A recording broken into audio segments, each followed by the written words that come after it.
ada yang diklaksonin, ada yang jempol, pusing kepala saya. Yang penting rasa pusing bisa hilang kalau makanannya itu murah. Urban Street Food selalu mencari rasa makanan yang enak tapi dengan harga terjangkau. Karena tagline kita, Urban Street Food, makan enak tapi murah. Oke, Julian yang nyaris ganteng se-Asia Tenggara ini harus pamit. Sampai ketemu di Urban Street Food selanjutnya. Urban Street Food, makan enak tapi murah. Beragam berita pilihan bisnis dan ekonomi disampaikan dalam bahasa Inggris. G20 Presidency, the Minister of Industry. Market Headlines, Senin sampai Jumat pukul 16.30 hanya di IDX Channel.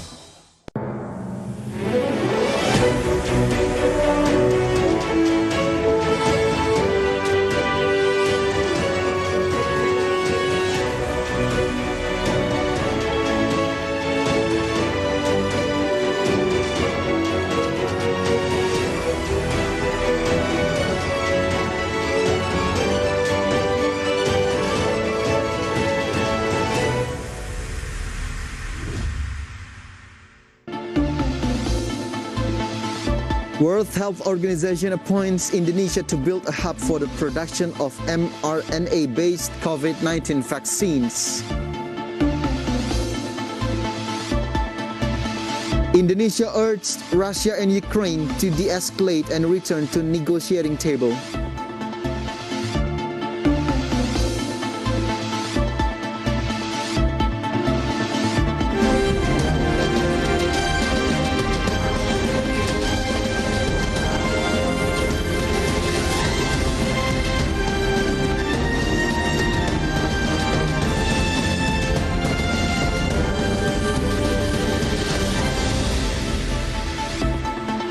Good evening, it's Friday, February 25th, 2022. Market Headlines is ready to provide you information from business and economic. And with me, Fajar Wayong, you're watching Market Headlines.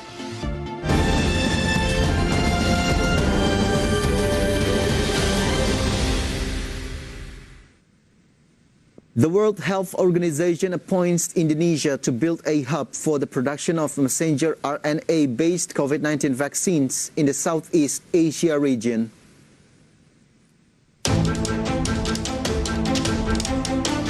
Indonesia has earned the trust of the World Health Organization. Indonesia was appointed to build a hub or center for the production of messenger RNA-based COVID-19 vaccines in the Southeast Asia region. The WHO program is implemented under the mRNA Vaccine Technology Transfer Hub or mRNA Technology Transfer Center. The goal is to encourage the transfer of technology widely and quickly to several countries. Dirjen WHO telah mengumumkan melalui press briefing yang saya juga hadiri secara in person bahwa Indonesia telah dipilih sebagai salah satu negara penerima alih teknologi mRNA. Alih teknologi mRNA ini akan memberikan jaminan bukan saja meningkatkan akses terhadap vaksin COVID-19, tetapi juga untuk penyakit lain termasuk malaria, TBC, dan kanker.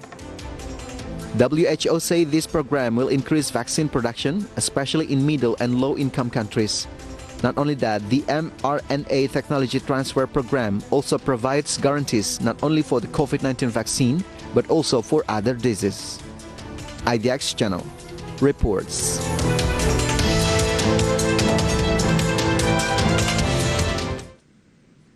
President Joko Widodo officially launched the operation of a tunnel boring machine for the construction of Phase 2A of the MRT Jakarta. Later, Phase 2A will pass through 7 stations and cover a 6 kilometers route. President Joko Widodo officially launched the operation of a tunnel boring machine for the construction of Phase 2A of the MRT Jakarta project. Jokowi say that Phase 2A of MRT Jakarta will connect a 6 kilometers road from Bundaran HI to Kota Station. Phase 1, which was operationalized in 2019, covered the 15.7 kilometers Lebak Bulus HI roundabout road, on which 13 stations are located. Penyediaan transportasi yang modern, yang nyaman, dan terintegrasi harus terus dilanjutkan. khususnya untuk DKI Jakarta. Kita tahu tahun 19 telah selesai dibangun dan sudah beroperasi untuk fase 1 dari Lebak Bulus sampai ke Bundaran HI. Dan pada hari ini kita akan memulai dari Bundaran HI menuju ke kota.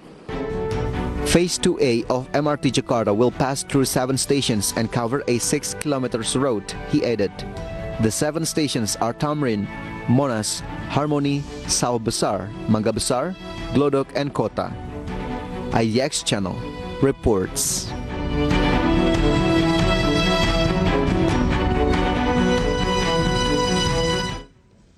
The government will spend some 400 trillion rupiah of its procurement budget to purchase micro, small and medium enterprises products.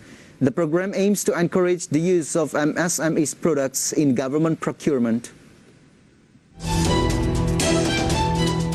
The government will spend some 400 trillion rupiah of its procurement budget to purchase micro, small and medium enterprises products. Coordinating Minister for Maritime Affairs and Investment Luhut Binsar Panjaitan has stated. On average, the government allocates a total procurement budget of up to 1,170 trillion rupiah per year, and the figure tends to increase every year. Nah, peran UMKM itu sangat penting. Saya bahagia sekali hari ini ada Pak Anas di sini. Ada program pemerintah segera akan di-launching oleh Presiden, nanti mungkin tanggal 7, 8, 9 Maret ini, yaitu bagaimana belanja pemerintah itu wajib hukumnya, saya ulangi wajib hukumnya, untuk membeli melalui e-katalog. Itu ada 400 triliun. Kita punya belanja government procurement itu 1.170 triliun tahun. Dan tiap tahun angka itu meningkat. Kalau itu sama dengan hampir 90 miliar. He noted that his party had collaborated with the Government Goods or Services Procurement Policy Agency or LKPP to encourage the purchase of government goods through the MSMEs e-catalog, which has curated good quality products. IDX Channel reports.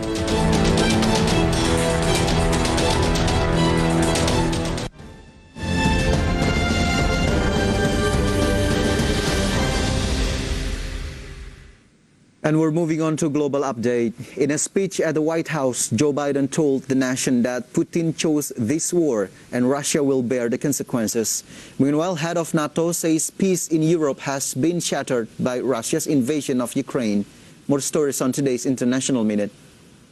Putin is the aggressor. Putin chose this war, and now he and his country will bear the consequences. Biden denounced Vladimir Putin's decision to move forward with the invasion. In a speech at the White House, Biden told the nation, Putin is the aggressor. Putin chose this war, and now he and his country will bear the consequences. Biden announced a new round of sanctions targeting Russian financial institutions and elite families. The sanctions call for Sberbank, Russia's largest bank, to be severed from the U.S. financial system, restricting the bank's access to transactions made in the American dollar. Ukrainians fleeing a Russian invasion are now arriving in Poland. Several hundred arrived at the Medica crossing, where they were accompanied by their children and luggage.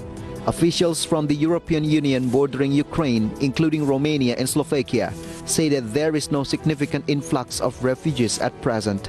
However, local media reports and witnesses claim that foot traffic has been increasing.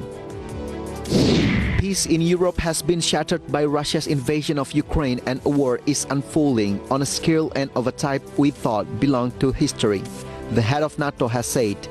This is a grave moment for the security of Europe, the organization's Secretary General Jens Stoltenberg said. He added that Moscow's attack was unprovoked and unjustified, describing it as a deliberate, cold-blooded and long-planned invasion and a blatant violation of international law. Von der Leyen said the measures would increase capital outflow, raise inflation and gradually erode Russia's industrial bases. Von der Leyen added that the EU was also aiming at limiting Russia's access to crucial technology, which would cause a severe hit to a vital revenue stream for the country's elite. Ukrainian President Volodymyr Zelensky said he was waiting for Ukraine's allies to impose concrete sanctions on Moscow after the military said 4 ballistic rockets had been fired at Ukrainian territory from Belarus, Russia's main ally in the region. IDX Channel reports. Bappenas believes that Indonesia can return to being an upper middle income country by 2022. Market headlines will be right back.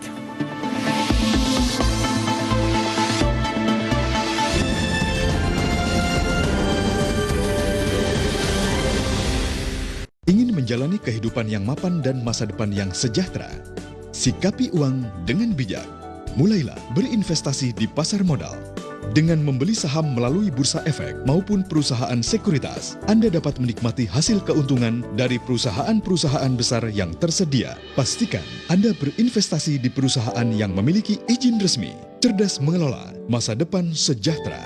Otoritas Jasa Keuangan, lembaga pengawas industri jasa keuangan yang terpercaya. Kenapa sih namanya mesti Aruna? Jadi Aruna ini dari bahasa Sanskerta yang artinya matahari yang terbit di laut. Harapannya sih Aruna ini bisa jadi harapan untuk masyarakat pesisir Indonesia. Kalau dari Aruna sendiri, kami itu adalah startup yang fokusnya untuk memajukan ekonomi maritim atau marine and fishery technology yang kita ciptakan. Nah, idenya itu bermula dengan saya dan 2 orang kawan.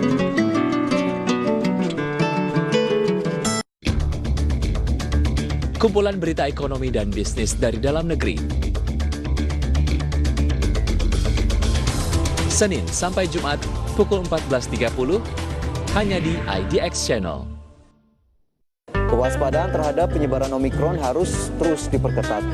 Ya, hal ini sebagai antisipasi dari masuknya virus varian lainnya ke Indonesia. Awali hari Anda dengan informasi dunia ekonomi yang diulas dari berbagai sudut pandang. Simak pula analisa pasar modal dan inspirasi bisnis dari berbagai perusahaan rintisan. Power Breakfast, Senin sampai Jumat, jam 8.30, hanya di IDX Channel. Perbincangan hangat tentang isu dan kebijakan ekonomi terkini yang diulas secara mendalam bersama narasumber terpercaya. Market Review, Senin sampai Jumat, jam 10 waktu Indonesia bagian Barat, hanya di IDX Channel.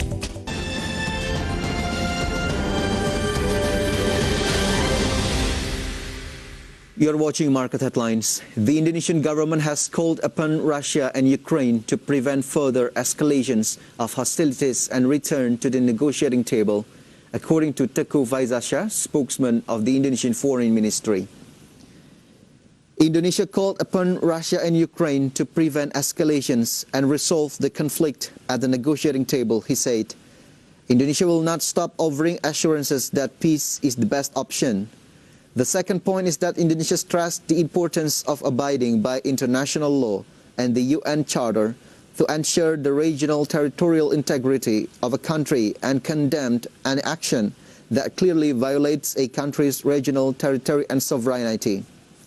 The fourth point of Indonesia's statement on the Russia-Ukraine conflict is that the Indonesian embassy has taken necessary steps to protect Indonesian citizens in Ukraine in accordance with the contingency plan that has been prepared. Prihatin atas eskalasi konflik bersenjata di wilayah Ukraina yang sangat membahayakan keselamatan rakyat serta berdampak bagi perdamaian di kawasan. Kedua, menegaskan agar ditaatinya hukum internasional dan piagam PBB mengenai integritas teritorial wilayah suatu negara, serta mengecam setiap tindakan yang nyata-nyata merupakan pelanggaran wilayah teritorial dan kedaulatan suatu negara.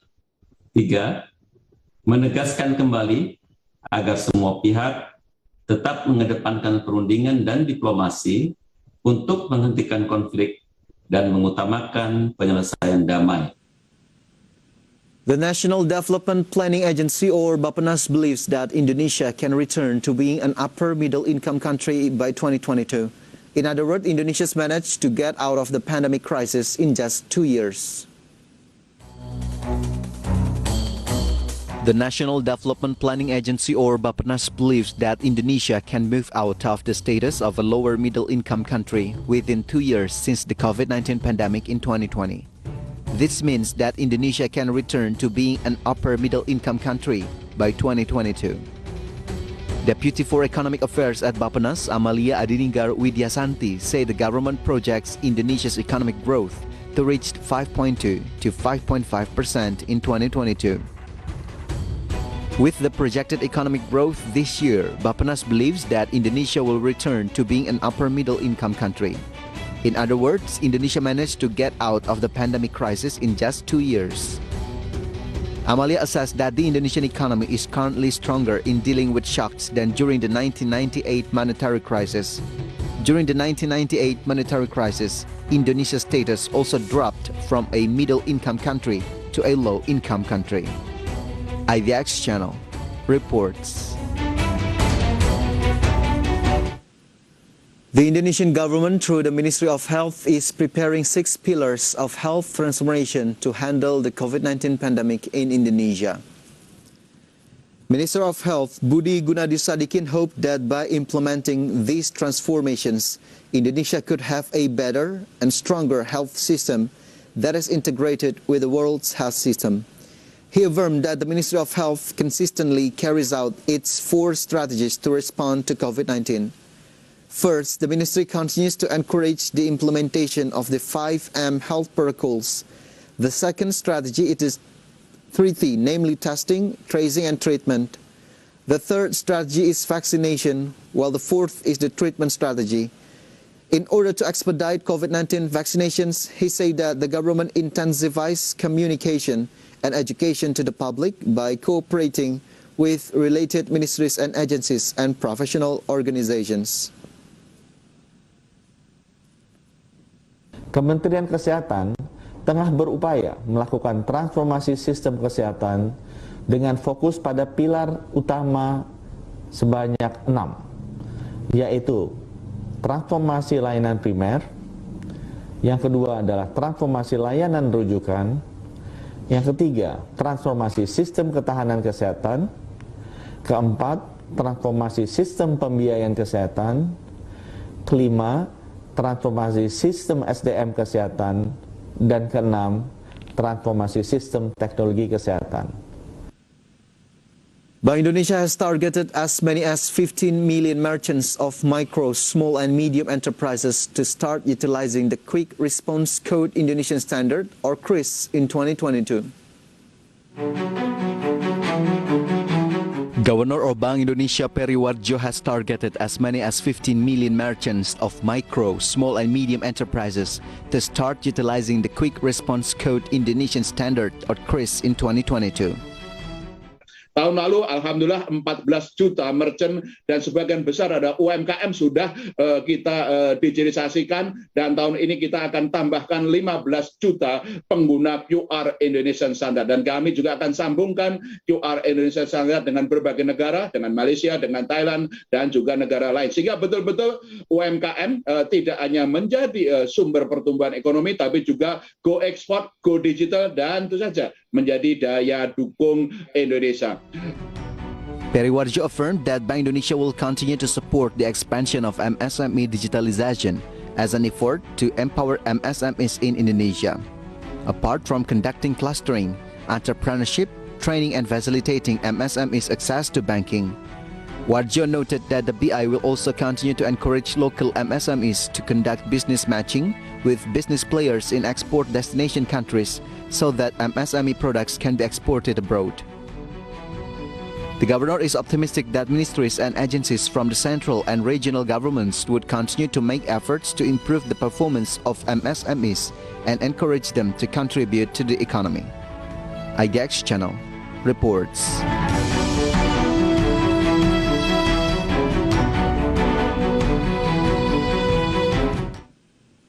Indo Tambang Raya Megah's net profit skyrocketed around 1,000% after the break on market headlines.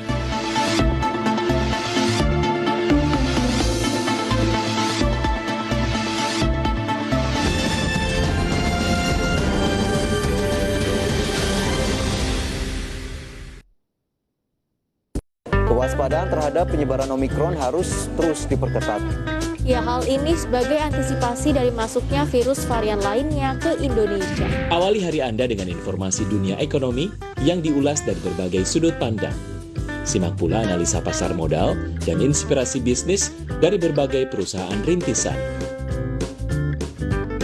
Power Breakfast, Senin sampai Jumat, jam 8.30, hanya di IDX Channel.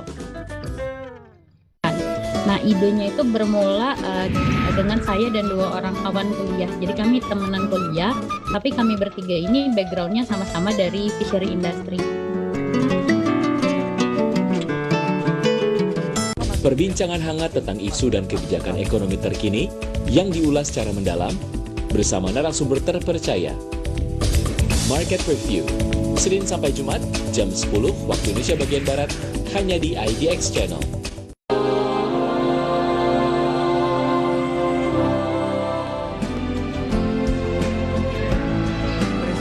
Della Repubblica di Indonesia.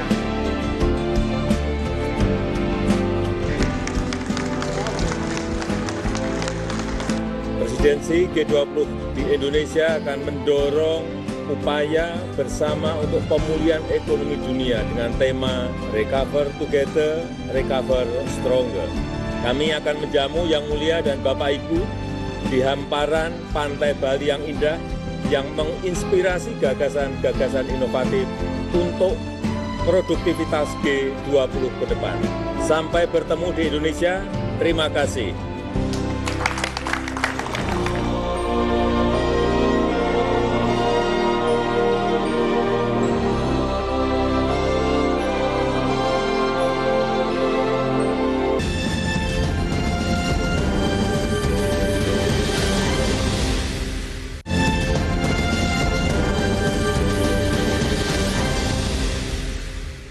Welcome back on Market Headlines. At the Jakarta Composite Index intraday movement, earlier today, JCI was open at the level of 6,841.65.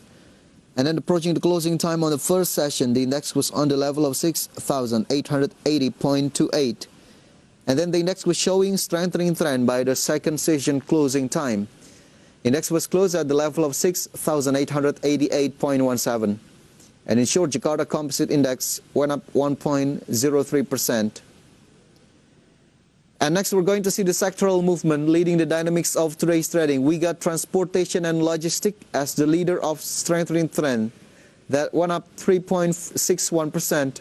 Finance sector went up 1.84%. Non-cyclical went down 0.53%, and energy went down 0.48%. And moving on to top gainers and top losers, here are the key highlights from today's trading session. Arto went up 5.89% to the level of 16,175 rupiah. Bank Rakyat Indonesia went up 3.64% to the level of 4,550 rupiah per share. BBCA went up 0.62% to the level of 8,050 rupiah per share, and Telkom went up 2.36% to the level of 4,340 rupiah per share. And meantime, the top losers for today's trading, we got Adaro went down 1.21% to the level of 2,450 rupiah. Bukit Asam went down 0.95% to the level of 3,140 rupiah per share. Indica Energy went down 0.45% to the level of 2,230 rupiah.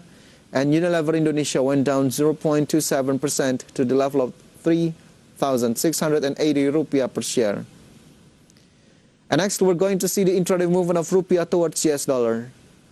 Open at the level of 14,365 rupiah, showing weakening trend towards US dollar, and it was closed at the level of 14,412. And in summary, rupiah went down 0.36%.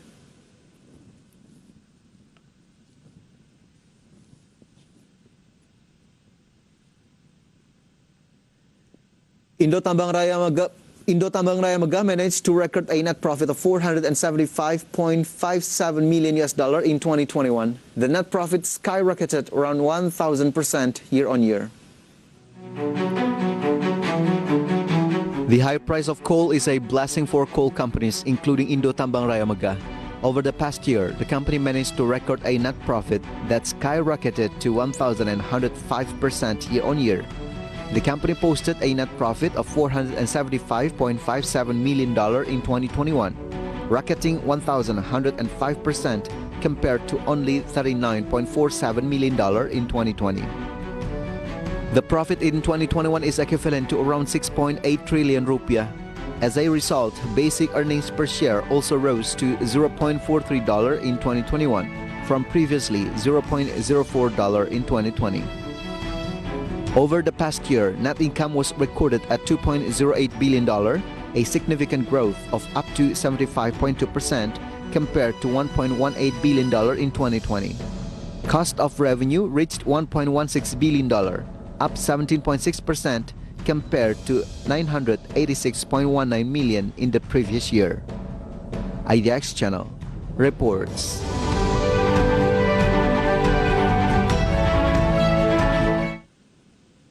Adaro Energy Indonesia has budgeted a capital expenditure of up to $450 million. The company targets coal production to reach 60 million tons this year. Coal issuer Adaro Energy Indonesia has budgeted a jumbo capital expenditure this year up to $450 million. Unfortunately, it is not detailed what the capital expenditure will be allocated for. The company stated that the capital expenditure allocation was $300 million to $450 million. That operational EBITDA in the range of $1.9 billion to $2.2 billion. The company targets coal production to reach 58 million tons to 60 million tons this year, while the stripping ratio is targeted at 4.1 times. Adaro Energy Indonesia recorded a coal production volume of 52.7 million tons in 2021, according to the production target set at 52 to 54 million tons. Meanwhile, coal sales volume in 2021 reached 51.58 million tons. IDX Channel reports. Last year, United Tractors managed to score a positive performance, and this was reflected in the sales that exceeded the target. Meanwhile, the company recorded sales of 3,088 units of heavy equipment throughout 2021. This number rose 97.44% from sales in 2020, which were only 1,564 units. This realization has exceeded the target set by the company. Previously, the company targeted to be able to sell 3,000 units of heavy equipment last year. The monthly report shows Komatsu's market share throughout 2021 at 28%. In detail, heavy equipment sales are still dominated by the mining segment, where 53% of total heavy equipment sales are channeled to the sector, followed by sales to the construction sector by 25%, the forestry sector by 12%, and the agribusiness sector by 10%. Meanwhile, sales of heavy equipment in December 2021 recorded a drastic decline. Meantime, this year, the company is aiming for an increase in sales of around 23% to 25%.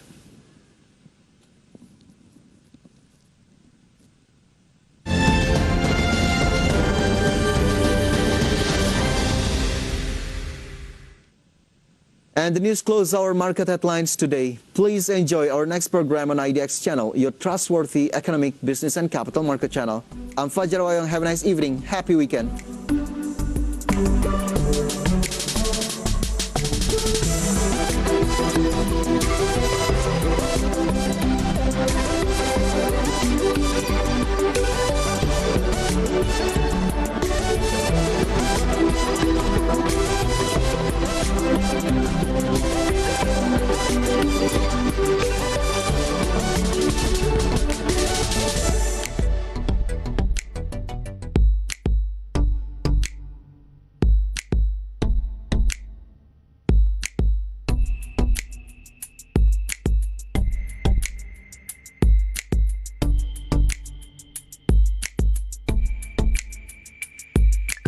Kenapa